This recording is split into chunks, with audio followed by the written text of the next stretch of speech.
Howdy and welcome. I'm Mike. Today we're going to be looking at 5 solo board games to get you started in 2022. This list is going to be great if you're new to board gaming period or if you're new to solo gaming. The 5 games that I've chosen because they are readily available, they are highly replayable, and they're accessible, so they are easier to learn. Let's go straight into them. First one is under $20. This is a lesser known game, Lux Eterna, but I chose this not only because it's under $20 and it is a solo only game. Of what we're going to look at today, this is the only game that is solitaire only, but also because it is a quick setup of less than about 3-4 minutes maybe. It's mainly just a deck of cards, though there are some cubes and some dice that you end up using, but also because it introduces a real-time mechanic, which is not always highly popular, but in a solo game, sometimes it's welcome, and this game can help you figure out, are you someone that likes real-time games? You can try it out. In this game, you are on a spaceship, or maybe it's a space station, and you are getting sucked toward a black hole. Here's where the timing comes in. You will only have 10 minutes to get away from that black hole by repairing your systems on the space station, or just by getting completely through the deck of cards and surviving without your whole place just blowing up. So what you have is you have a console in front of you and hazards are coming at you left and right, and you have 10 minutes to keep going through cards and decide how can you fix this, how can you fix that, what should you let break, where should you make sacrifices. You really gotta think on your feet. For a full how to play and a playthrough, you can check out my channel where I've got that. If you're not into the timed mechanic, that's totally cool, I've got you. You may be interested in Friday, which is still widely available. Friday's also under $20. It's a Robinson Crusoe type of game where you are trying to survive while also building up a hand of cards so that you can defeat 2 pirates in an encounter at the end of the game. You can buy Lux Eterna at the publisher's website, it's Capstone Games, or your local game store. Same deal with Friday. Let's go to the next game. Next, I want to introduce a type of game that you may not have thought about for solo gamers, but many of us like, and that is a detective style game, right? We like solving crimes. So there are several different detective games out there, and I'm not going to pick my personal favorite. My personal favorite is Detective City of Angels. I wouldn't suggest that as an intro game. So let's take a look at Chronicles of Crime. Chronicles of Crime is about $40. You can probably get it under that. And it's a game that requires the use of an app. So it's useful in that it introduces that app board game combination that's used in other games, like Lord of the Rings, Journeys of Middle Earth, which is a fantastic solo game. But in Chronicles of Crime, let's look at it over here. You see, you can buy several different games. Actually, we'll just look at the base game, which I've played all of the missions, or I guess the, what would you call them, the cases in the base game myself. And it comes with, I forget if it's 6, 9, or 10. I would actually have to check on that, but it comes with a number of cases. And also you can see there are add-ons like Chronicles of Crime Noir or Welcome to Redview. Those are newer expansions. There were other ones here that are not mentioned on the site, like there's one that happens in the 19th century and one that happens, it's like cyberpunk way in the future.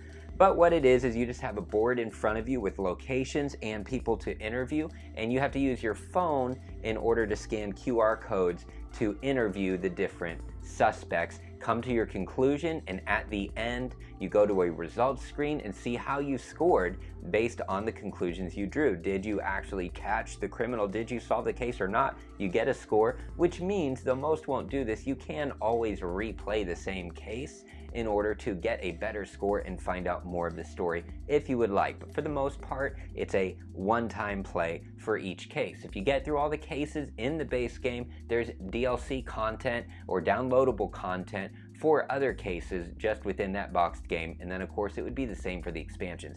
If you're not into this whole app thing, and I will say a small downside with the QR code, sometimes I had a hard time getting the code to scan, so that was a bit of a downer. But if you are not into that, then there is, go ahead and look right over here, Sherlock Holmes Consulting Detective, and this one has, let's look at Jack the Ripper This one has well over 10 cases in it, and you can see from the picture here that it's all paper in front of you. I have not personally been able to play this one yet. I'm looking forward to it, but it's talked highly, so check it out. It's about $45 from where I looked, so roughly the same cost as Chronicles of Crime. All right, different kind of solo experience actually is an escape room game. There are all kinds of escape room games, so you will never run out. Each escape room is usually anywhere from $10 to $15, usually somewhere around $13 for a single escape experience. There are several different brands: Exit, Unlock. I'm going to recommend Unlock only because I think it's the easiest to introduce yourself to. Exit tends to be just slightly more challenging, but they're both very good. Unlock does require the use of an app. So again, if that's not what you're interested in, I would check out Exit for your games. And you can find these at any game store. You can find them on the publisher's site here, Space Cowboys. And let's take a look at this. So you can select your adventure. You can see there's all kinds of different stuff. Alice in Wonderland, looks like Tarzan there. But we'll go down and we can just look at Legendary Adventures. And you can see if you buy a box this size, this is going to be more like $30, $35 because it includes 3 adventures, each with a different difficulty level. So you can pick one of these and you can look through the rule book, you can look through the image collection in order to see what some of these adventures are. But you lay out cards in front of you and it's just like an escape room. You're just using the cards, and occasionally you'll be asked to use something on the app on your phone as well. The games, if you're playing solo, I would not hold yourself to the 60-minute time limit because it's a lot harder with one person than with several people. But even alone, you get that intense experience of being alone, like Alien, where you're the last person alive and you're just trying to survive this thing. You kind of get that, but making it within 60 minutes might take the fun out of it. So you might want to either remove the time requirement or double or triple it. And you can pause and come back to it later, but you would have to leave it set up. There's no save system that I'm aware of. Okay, that takes us through escape room games. Let's move to something like a real board game, right? Not that those aren't, but I know what you mean. You want a box. Let's go to a big box. All of these games are family friendly, which is why this one might surprise you. Alien. How on earth is Alien, Fate of the Nostromo by Ravensburger family friendly? Well, they managed to do it. It's almost more like a boogeyman, but you get the feel of being on the Nostromo with the original crew, 5 people trying to survive with the alien chasing you around the ship. This is a cooperative game. The good thing is you can play this with your family, but you can also play it solo and you don't have to learn any additional rules. You just play controlling one character. If you want, you can control 2, 3, 4, 5, whatever you want. But you can control just one, so that's why I chose this. A very small learning curve to the game, and it introduces some cool things that you'll play in other games, like something called Pick Up and Deliver, where you pick up items, so you gather scrap in order to travel around the ship and make something so you can defend yourself against the alien, like, of course, a flamethrower or a motion detector device. But you also are racing against time. As the longer the game goes, the more intense it gets, the smarter the alien gets.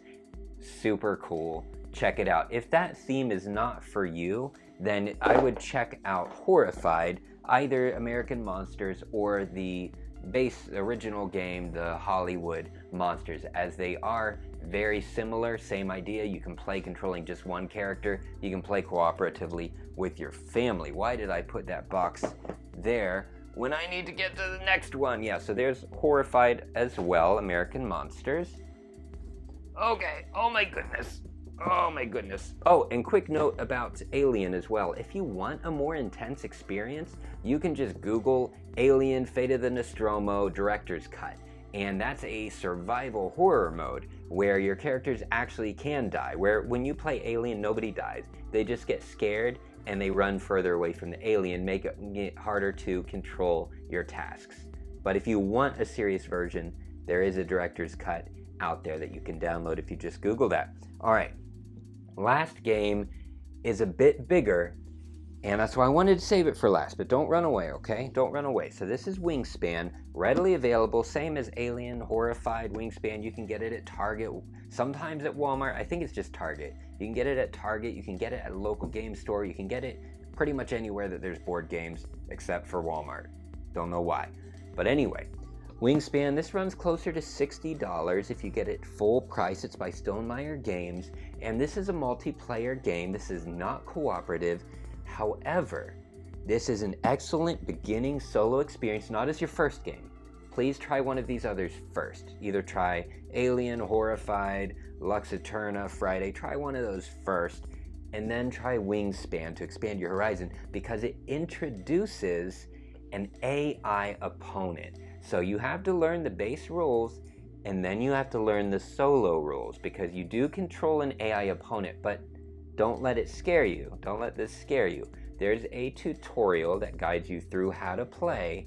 The AI opponent is not difficult to control at all once you've learned it. But I want to be honest, you will have to read the rules or watch a video for a solo play.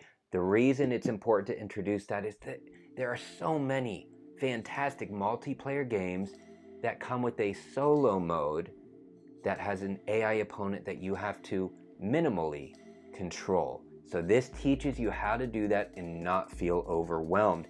It's a game, look, it didn't sound interesting to me, where you are collecting birds, placing them onto a beautiful habitat board in order to fill the habitat, have eggs, and in the end just get the most points, where you're going up against the Audubon Society, who is of course just trying to outdo you in every way they can, which is absolutely unacceptable. But Wingspan, absolutely for solo players.